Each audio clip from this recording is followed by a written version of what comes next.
Hey, how are you today? This is Josh Patrick, and you're at Cracking the Cash Flow Code.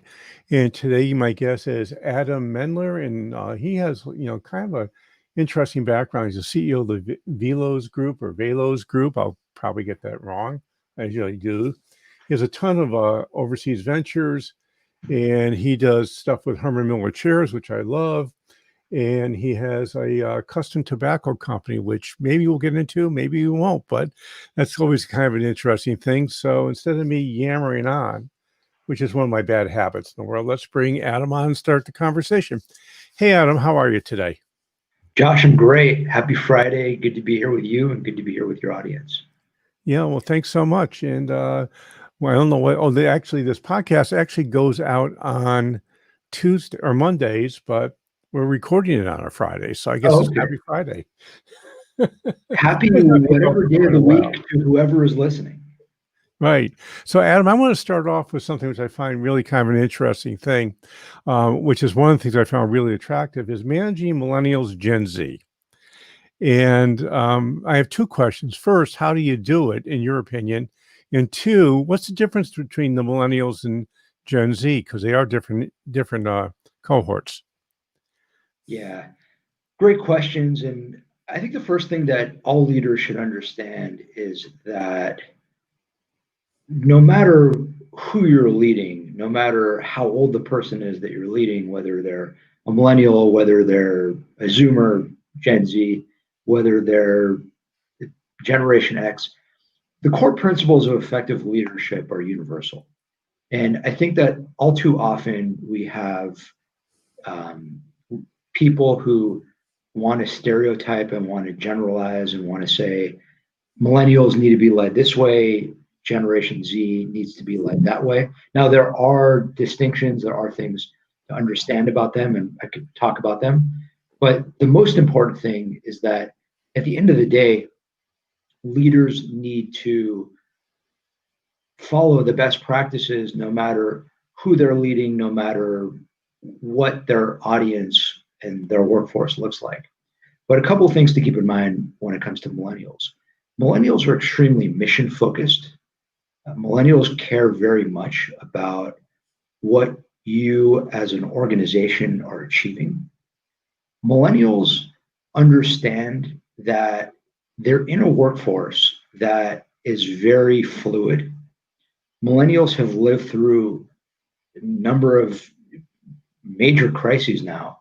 So the financial crisis, we now have the coronavirus crisis. There have been ups and downs in the course of millennials, adult and young adult lives. There's not a sense of stability when it comes to I'm going to work for this one company for the rest of my life. I'm going to work here and have a pension, and this is what I'm going to do, and I'm going to retire with Ford or with GE or with GM. So leaders need to understand that, and leaders need to create an environment that accommodates that. Too often we have leaders who complain about millennials and who say, these damn millennials. Well, at the end of the day, millennials comprise such a big percentage of the workforce that you either need to accommodate your prospective employees or you're going to lose out on an essential part of who you're ultimately who you ultimately need to build your business and have your business succeed and thrive. Yeah, I just I have to jump in for a second here. Sure. Um, and that second is every generation that's ever come along, the older generation says, if only that generation was blah. Yeah. And it's usually the older generation thinks the younger generation are just a bunch of sloths and they're lazy and they won't ever do anything. I might heard that about my generation. I'm obviously a boomer, and the Gen Xers really got it. The millennials are getting it now. I haven't heard that so much around Gen Z yet, but Gen Z is just starting to enter the workforce. So we'll probably hear that about them in about 3 years. Yeah, you're Josh, you're 100% right. And I think it's really important to first and foremost, and this is kind of what I said at the outset, look at the people who you're leading as people. Look at the people as you're leading as the individuals they are rather than the group that they're in, whether that group is their age group, their ethnic group, their religious group. But there are things that we can draw from how old you are. So, talking about Generation Z, one of the important things that leaders should understand is Generation Z is the most technologically fluent group of all time. So, Generation Z, I'm an old millennial. So, I grew up as technology was really disrupting how we live our lives. But Generation Z has been a part of this disruption, and they've lived their lives on a very different part of the curve from the time they were born. And as a result, Generation Z, on the one hand, has this incredible comfort with technology that as leaders, we should look to Generation Z and say, this is incredible.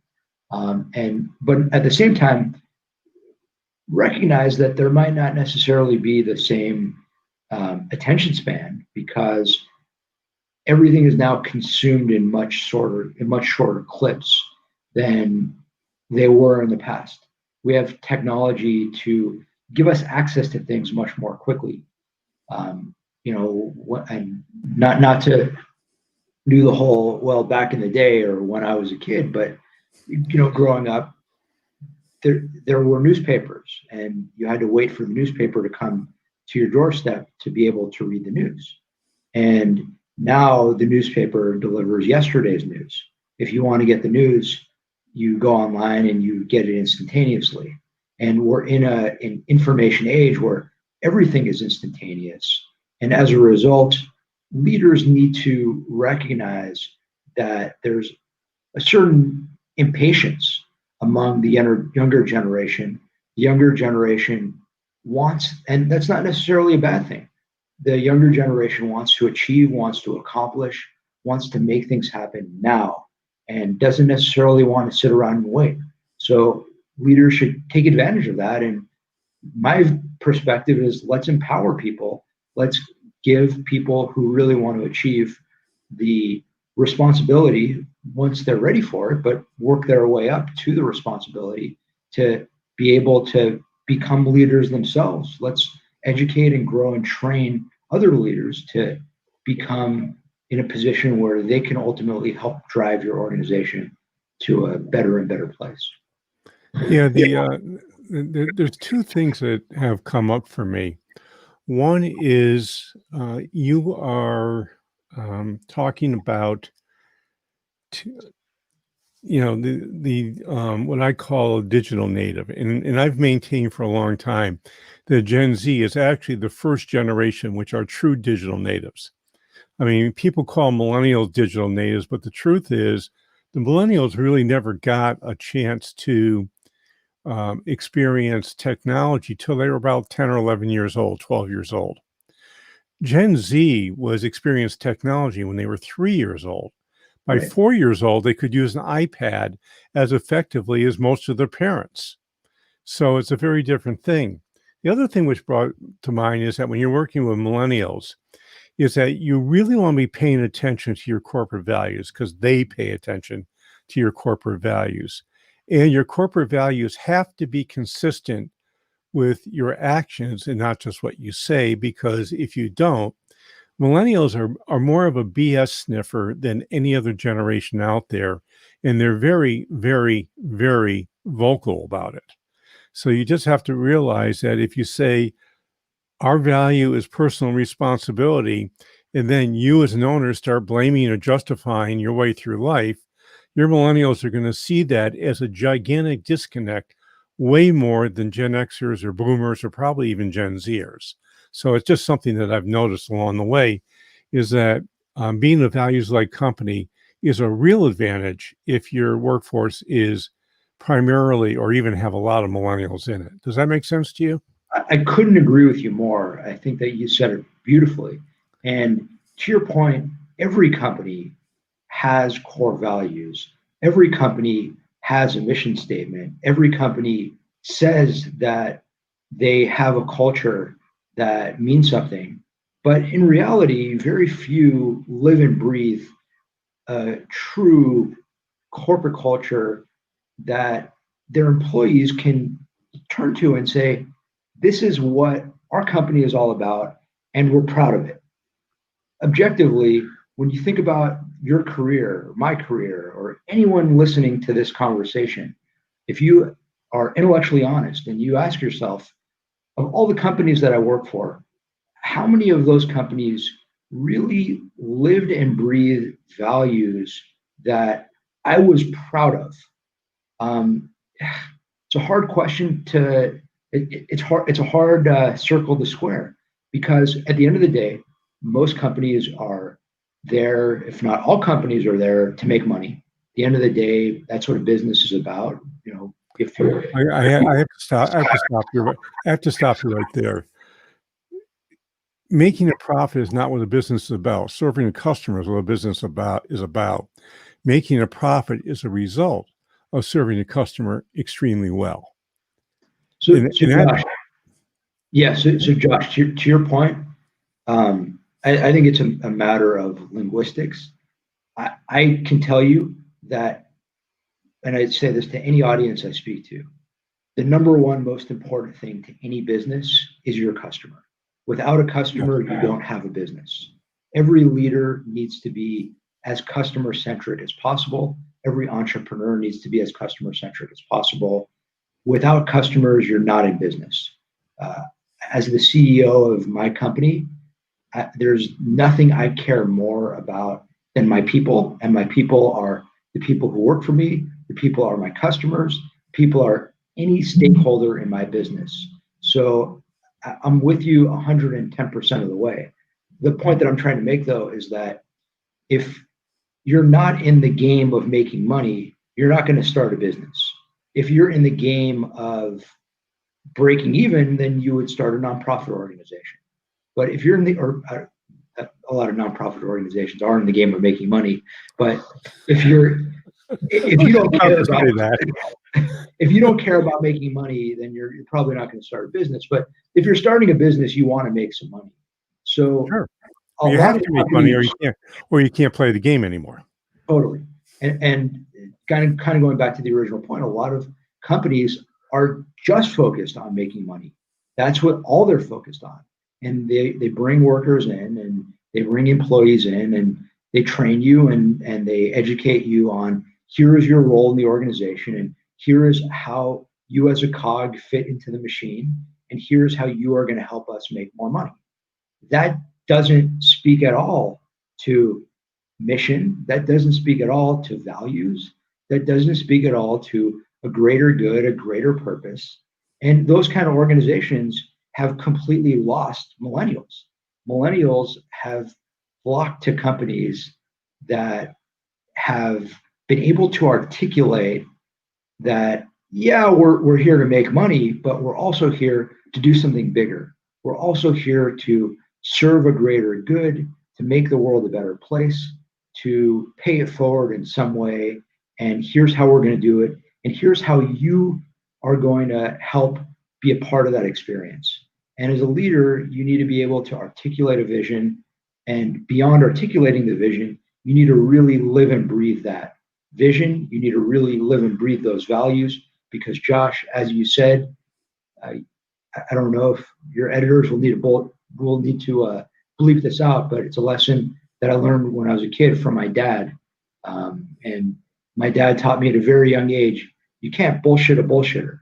So that's something that all of us as leaders need to remember every single day. Yeah, that's absolutely true.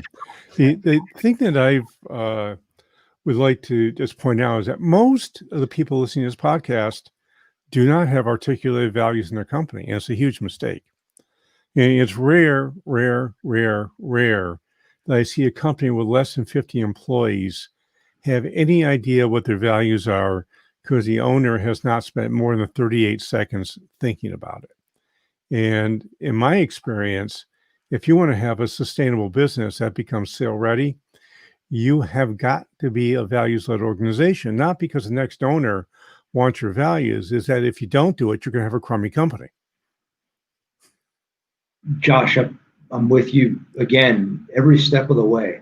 And I could just speak to my own personal experience starting the Velos Group. There was nothing more important to us when we were starting this business than having a set of values that were very, very core to everything that we would be doing as a business. And over the years, we've definitely had moments where we've strayed from our values. And I'll give you a concrete example. When we started the business, one of the things that we expressed as being central to what the Velos Group was all about was the kind of people that we would bring in. And as a leader, there's really nothing more important to building a winning organizational culture than bringing in the right people. The best way to build a better culture is by hiring better people. The best way to blow up your culture is by bringing in bad people. A small business, one bad person can completely blow up your culture. I've worked for really large companies where a bad manager will scare off a few employees here or there, but you can get away with it. In a small business, you can't get away with it. And we had an experience where we hired someone who went to Harvard and had a great resume and everything was amazing on paper.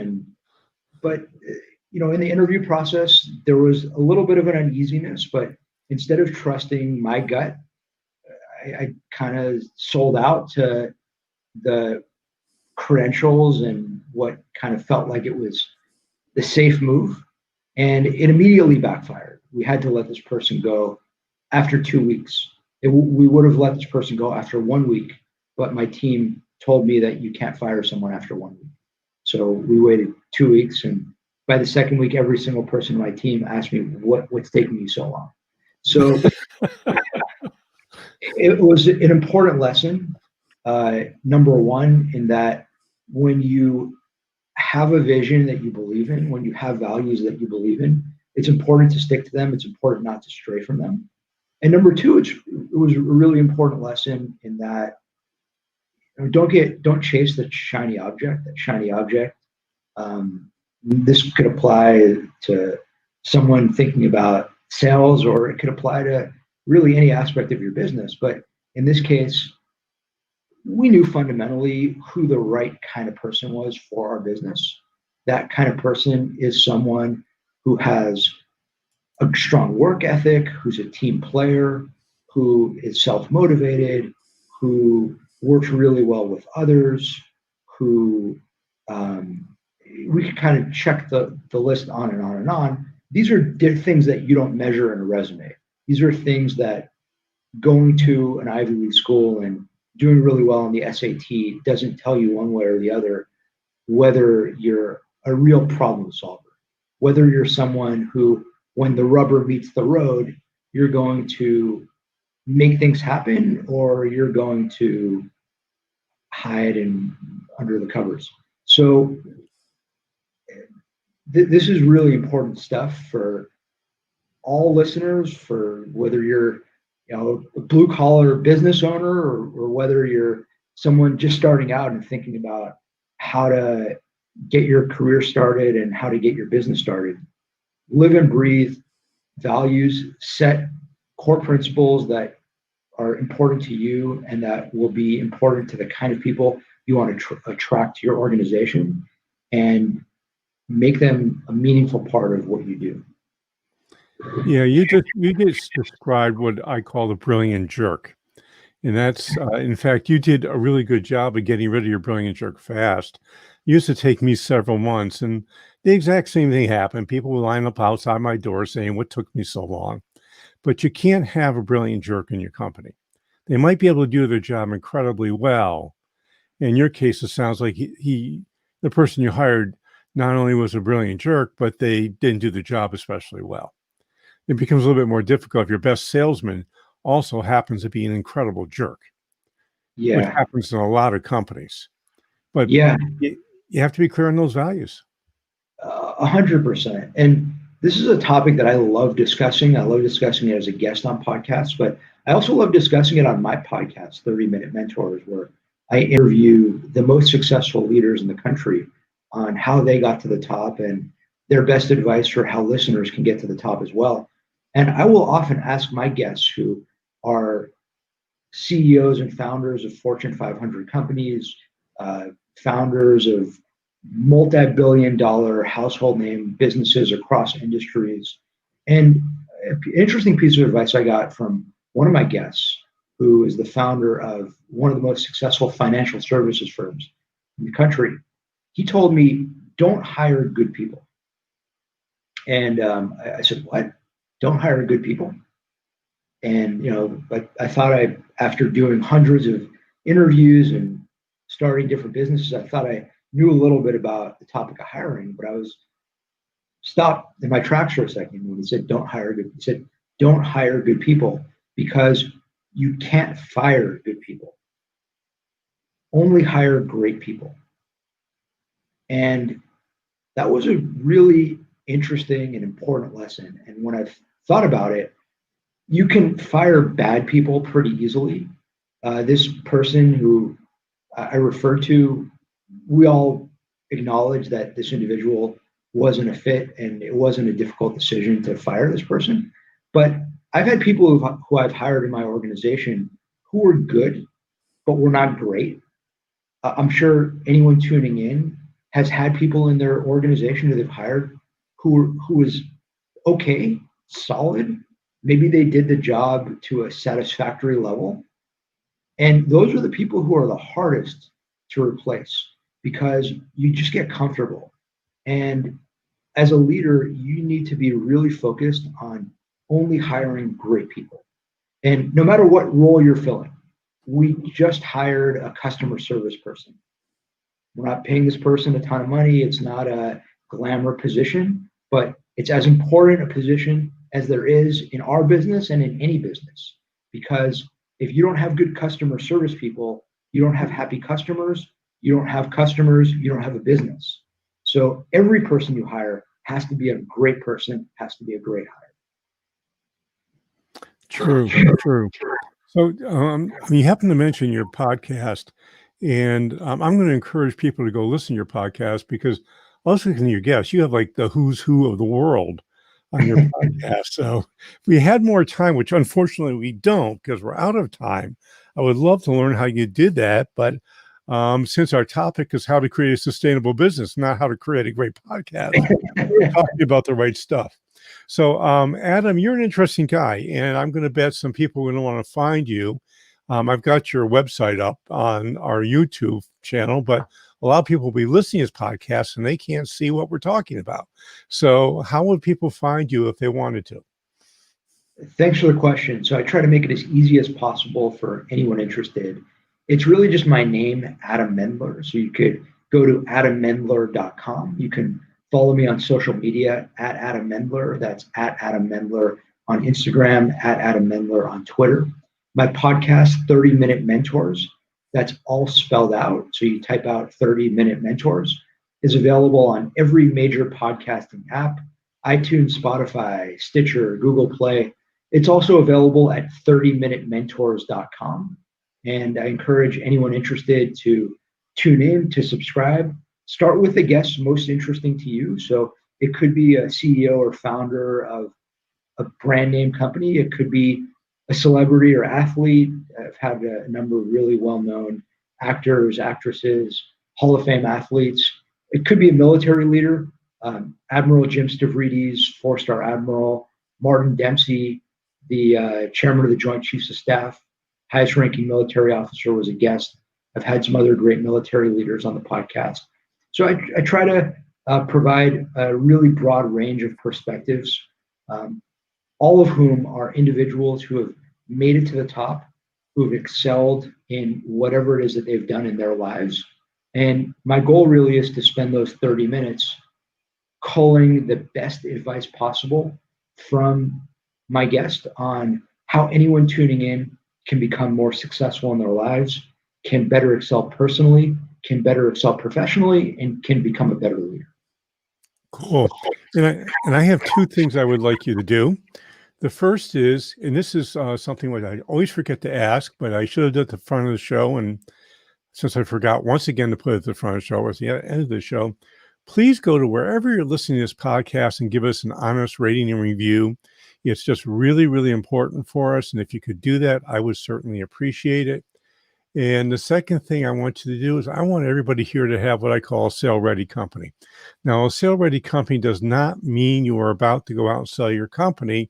It just means it's ready for sale. And when you make your company sale-ready, the truth is you're not going to want to sell your company anyhow because you're going to be having too much fun and making too much money. And I've written an ebook which you get on this topic. It's at www.sustainablebusiness.co/sale-ready. That's www.sustainablebusiness.co/sale-ready. It's a free ebook. It's about the 8 steps you need to take to create a sale-ready company in your life. So this is Josh Patrick. We're with Adam Mendler. You're at Cracking the Cash Flow Code. Thanks a lot for stopping by. I hope to see you back here really soon.